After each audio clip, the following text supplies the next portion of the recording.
राहुल गांधी अपनी जनसभा में जनता को बरगलाने के लिए गलत डेटा का इस्तेमाल कर रहे हैं। राहुल अपनी रैलियों में नोटबंदी के जरिए 50 लोगों को फायदा पहुंचाने की बात कर रहे हैं। आप पहले उन फायदों को सुनिए, फिर राहुल के हर एक डेटा का विश्लेषण करेंगे। काले धन के खिलाफ निर्णय नहीं था, भ्रष्टाचार के खिलाफ निर्णय नहीं था, नोटबंदी एक आर्थिक डकैती थी, आर्थिक डकैती। 7 साल से सबसे ज्यादा बेरोजगारी आज हिंदुस्तान में है।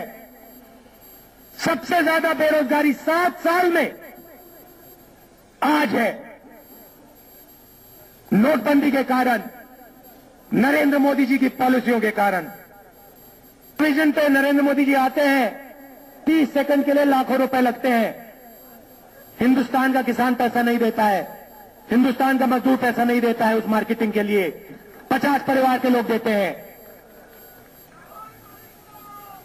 नरेंद्र मोदी जी चाहते हैं कि हिंदुस्तान के बैंकों में आपका पैसा जाए, आपका लाखों करोड़ रुपया जाए। उस पैसे से नरेंद्र मोदी जी 50 परिवारों का 8 लाख करोड़ रुपया माफ करना चाहते हैं। नोटबंदी के फैसले का विरोध करने के लिए राहुल जिन आंकड़ों को बता रहे हैं वो दरअसल गलत है। जी हां, बीजेपी की ओर से राष्ट्रीय सचिव श्रीकांत शर्मा ने प्रेस कॉन्फ्रेंस की और राहुल के हर एक डेटा का सच बताया। आप भी सुनिए। राहुल जी नहीं पचा पा रहे हैं, राहुल जी एंड कंपनी, कि मोदी जी प्रधानमंत्री कैसे बन गए। उस कुर्सी पर तो सिर्फ और सिर्फ 10 जनपद के परिवार में जो पैदा होता है उसी का नाम लिखा हुआ, उस पर कोई अन्य कोई भारतीय उस कुर्सी पर बैठ ही नहीं सकता। इस देश में कांग्रेस परिवार के अलावा कोई और राज कैसे कर सकता है। श्रीमान राहुल जी, लोकतंत्र का सम्मान करना सीखिए। हालांकि इतिहास इस बात का गवाह है कि कांग्रेस पार्टी ने हमेशा लोकतंत्र की धज्जियां उड़ाई हैं, लोकतंत्र की अवहेलना की है, लोकतंत्र का गला घोंटने का काम किया है और लोकतंत्र का कभी सम्मान नहीं किया। 125 करोड़ जनता ने नरेंद्र भाई मोदी जी को देश का प्रधानमंत्री बनाया है श्रीमान राहुल जी, और जनता ने 2014 में आपको करारा जवाब दिया है। 14 के बाद जितने भी चुनाव हुए श्रीमान राहुल जी, उन हर चुनाव में आपको पराजय का सामना करना पड़ा। और नोटबंदी के बाद जितने भी निकाय चुनाव हुए राहुल जी, वहां भी आपको पराजय का सामना करना पड़ा। चंडीगढ़ में तो आपके 9 मेंबर थे, 9 से 4 हो गए। तो झूठ बोलना बंद कर दीजिए और वास्तविकता को स्वीकार करिए कि मोदी जी इस देश के प्रधानमंत्री हैं और लंबे समय तक रहने वाले हैं। आदत डाल लो, आदत पड़ जाएगी। हम मानते हैं कि आपकी पीड़ा कुछ और है। आप गरीब की बात करते हैं, आप किसानों की बात करते हैं, लेकिन जब सत्ता में होते हैं तो दोनों हाथों से इनको लूटने का काम करते हैं। राहुल जी, आप कहते हैं कि मोदी जी ने 50 लोगों को, 50 परिवारों को ज्यादा तवज्जो दी है, इनके लोन माफ कर दिए हैं। आप जनता को क्यों गुमराह करते हैं? अगर आपने होमवर्क अच्छे से नहीं किया है तो अपने समय के जो वित्त मंत्री थे आपके चिदम्बरम साहब, उनसे थोड़ा सा पूछ लेते कि कितने लोगों के कितने लोन आपने माफ किए।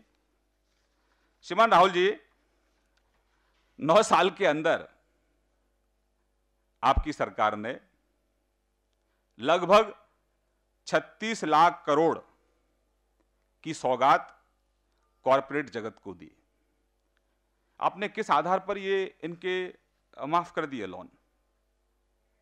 श्रीमान राहुल जी, जनता यह भी पूछना चाहती है कि जब आपके मित्र विजय माल्या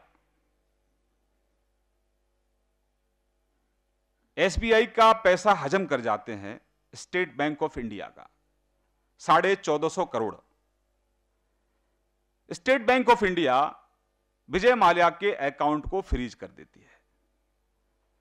आपकी क्या साठगांठ थी विजय माल्या के साथ कि आप उसी विजय माल्या को, डूबी हुई कंपनी को आप 1500 करोड़ का लोन देते हैं?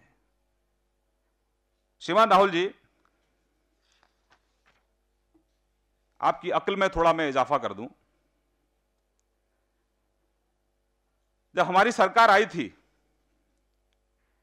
उस समय के मैं आंकड़े मीडिया के माध्यम से कांग्रेस के युवराज, जिनको हमेशा से ही अगर वो बयान भी देते हैं तो पढ़कर देते हैं, और कहीं संवेदना प्रकट करनी होती है तो मोबाइल पर पढ़ के देते हैं। लाइट अगर उसकी गुम हो जाए तो फिर लाइट ऑन करके फिर लिखते हैं।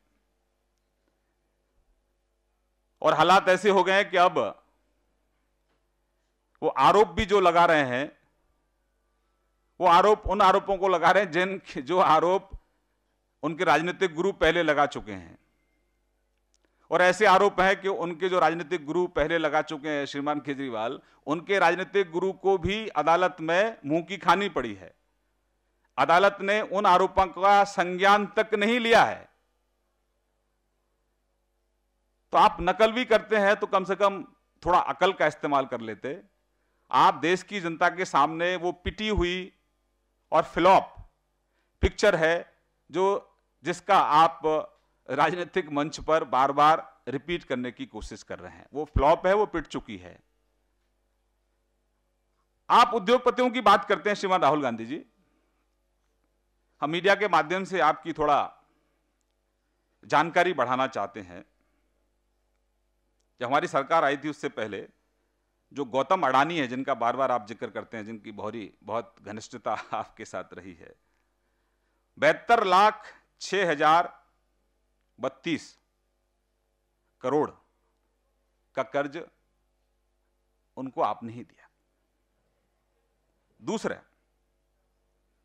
अनिल अंबानी साहब, अंबानी बंधु, 1,13,000 करोड़ का कर्ज आपके समय का ही बकाया है।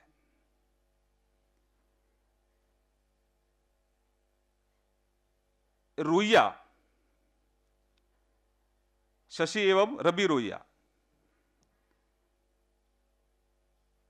98,04,012 करोड़ आपके समय का है। मिस्टर मित्तल, 97,744 करोड़ आपके समय का है। यह आपने दिया है, हमने नहीं दिया। हम तो वसूली कर रहे हैं, और वसूली करके इस देश के गांव के लोगों को मीठा पानी कैसे मिले इसकी चिंता कर रहे हैं हमारे प्रधानमंत्री जी। गांव में 24 घंटे बिजली कैसे पहुंचे, गांव में जो शिक्षा व्यवस्था है जो चरमरा गई है, वहां पर प्राइमरी स्कूल की शिक्षा व्यवस्था कैसे अच्छी हो, जो गांव में प्राइमरी जो हेल्थ सेंटर हैं बिल्कुल समाप्त हो चुके हैं। गांव के गरीब को मलेरिया के लिए, चिकनगुनिया के जब बीमार होता है तो दवा उपलब्ध नहीं होती है, उसको दवा कैसे मिले इसकी चिंता कर रहे हैं। गांव में सड़कें पहुंचे इसकी चिंता हम कर रहे हैं। 70 साल से आपने क्या किया है इसका रिपोर्ट कार्ड तो अभी तुरंत में आपने भी दिया, पूर्व प्रधानमंत्री श्रीमान मनमोहन साहब ने भी दिया, चिदम्बरम साहब ने भी दिया, और देश के प्रधानमंत्री लगातार ये भ्रष्टाचार और काला धन ये समाप्त हो और इसका खरपतवार दोबारा ना उगे, उसके लिए लेस कैश इकोनॉमी की बात कर रहे हैं कि टेक्नोलॉजी से हम लेन देन शुरू करें। आप उसमें सहयोग नहीं कर रहे हैं। आप उसमें सहयोग इसलिए नहीं कर रहे हैं श्रीमान राहुल गांधी जी कि जहां कैश है वहां कमीशन है, और जहां कमीशन है वहां कांग्रेस है। और कैश और कमीशन, करप्शन अगर समाप्त हो गया तो कांग्रेस का वजूद समाप्त हो जाएगा, क्योंकि कांग्रेस का और करप्शन का, भ्रष्टाचार का बहुत बड़ा गहरा गठजोड़ है, और यह गठजोड़ समाप्त हो जाएगा तो कांग्रेस का वजूद समाप्त हो जाएगा। तो श्रीमान राहुल गांधी, आप अपने वजूद की लड़ाई लड़ रहे हैं, लेकिन आप भूल रहे हैं कि आप लोकतंत्र की मर्यादाओं को तार तार कर रहे हैं, लक्ष्मण रेखा का उल्लंघन कर रहे हैं। हमारी प्रार्थना है आपसे कि आप आरोप लगाइए, लेकिन लक्ष्मण रेखा पार मत करिए। यह देश झूठ बोलने वालों को स्वीकार नहीं करता है। तो सुन लिया ना आपने, राहुल के झूठ का कैसे पर्दाफाश हो रहा है। खैर, जनता हर बार कांग्रेस को जवाब दे रही है। NMF न्यूज की रिपोर्ट।